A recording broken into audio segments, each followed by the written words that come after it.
Hello everyone, my name is Tanvi. I am from class 10th B and my topic is the idea of Satyagraha. First, I will tell you when Gandhiji returned back South Africa from India from South Africa. In January 1915, Gandhiji returned back India from South Africa.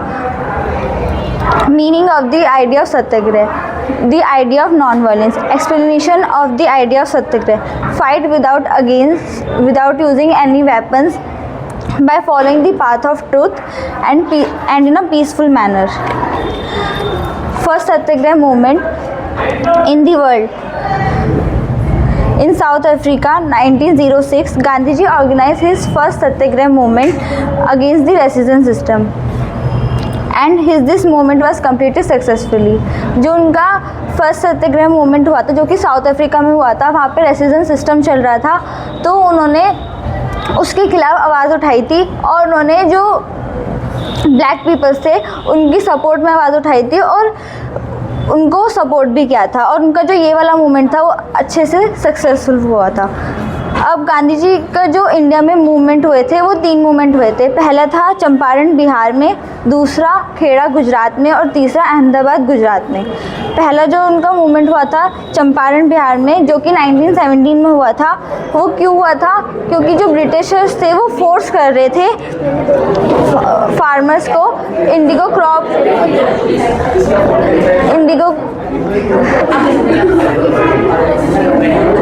जो Britishers थे वो farmers को force करते थे Indigo crop उगाने के लिए, और जो इंडिगो क्रॉप थी वो सॉइल को डिस्ट्रॉय करती थी।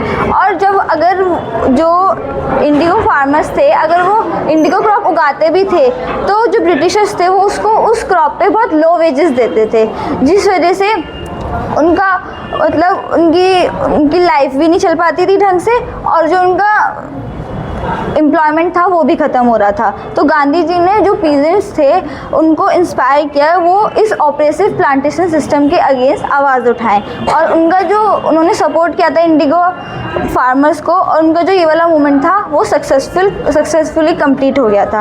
अब जो उनका सेकंड सत्याग्रह आंदोलन था वो खेड़ा गुजरात में हुआ था 1917 में। अब वो क्यों हुआ था? जो पीजेंट्स थे वो क्रॉप फेलियर से और जो एक वहाँ पे एक बीमारी फैल रही थी प्लेग एपिडेमिक, उससे बहुत ज़्यादा अफेक्ट हो चुके थे और इस वजह से वो अपना रेवेन्यू भी नहीं दे पा रहे थे अच्छे से। तो गांधी जी ने क्या बोला उस पीजेंट्स के सपोर्ट में, तो उन्होंने सेकंड सत्याग्रह आंदोलन शुरू करा और उनको ये बोला कि इनको एक रिलैक्सेशन देना चाहिए कि अभी थोड़े दिन के लिए इनको रेवेन्यू पे ना करना पड़े, और उनका ये वाला मूवमेंट भी बहुत अच्छी तरह सक्सेसफुल हुआ था। थर्ड उनका जो मूवमेंट हुआ था वो अहमदाबाद गुजरात में हुआ था जो कि 1918 में हुआ था।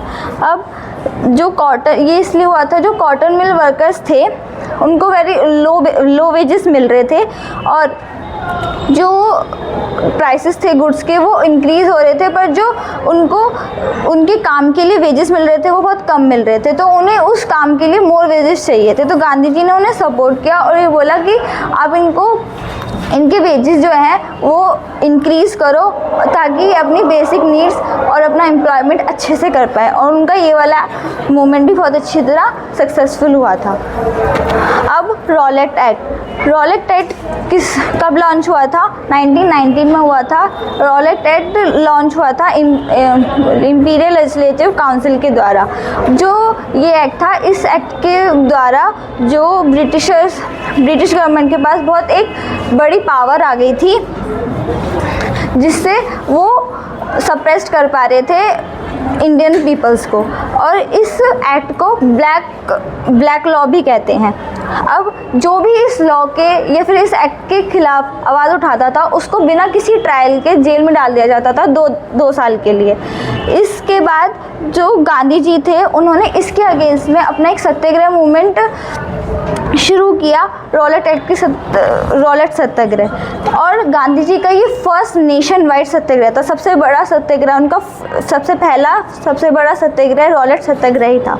अब 6 अप्रैल को गांधी जी ने एक अपना मूवमेंट स्टार्ट किया एक हड़ताल के द्वारा, और वो हड़ताल बहुत पीसफुल मैनर में कर रहे थे। और इस मूवमेंट के ड्यूरिंग सारी शॉप जो थी वो सील्ड हो गई थी, वर्कर्स स्ट्राइक पे चले गए थे, और जो पीपल्स थे उन्होंने रैली शुरू कर दी थी। अब जो ब्रिटिशर्स थे वो इसके अगेंस्ट काम करना शुरू कर रहे थे। अब उन्होंने क्या किया था कि जो लोकल लीडर्स थे उन्होंने अमृतसर से उठा लिया था, और गांधी जी को उन्होंने दिल्ली में आने से मना कर दिया था, उनको बेयर्ड कर दिया था कि वो दिल्ली में नहीं आ सकते। अब 10 अप्रैल को जो अमृतसर की पुलिस है उन्होंने वहाँ पे एक पीसफुल प्रोसेशन हो रहा था, उसमें उन्होंने अच्छे खासे प्रोसेशन के ऊपर फायरिंग कर दी थी। तो इसके बाद जो लोग थे ना वो बहुत ज़्यादा गुस्से में आ गए थे, तो उन्होंने क्या किया था, वो उन्होंने बैंक्स पे, रेलवे स्टेशंस पे और पोस्ट ऑफिसेस पे अटैक करना शुरू कर दिया था। अब ब्रिटिश गवर्नमेंट ने इसके बाद मार्शल लॉ स्टार्ट कर दिया था, जो कि जिसमें जनरल डायर ने अपनी एक कमांड ले ली थी। Thank you.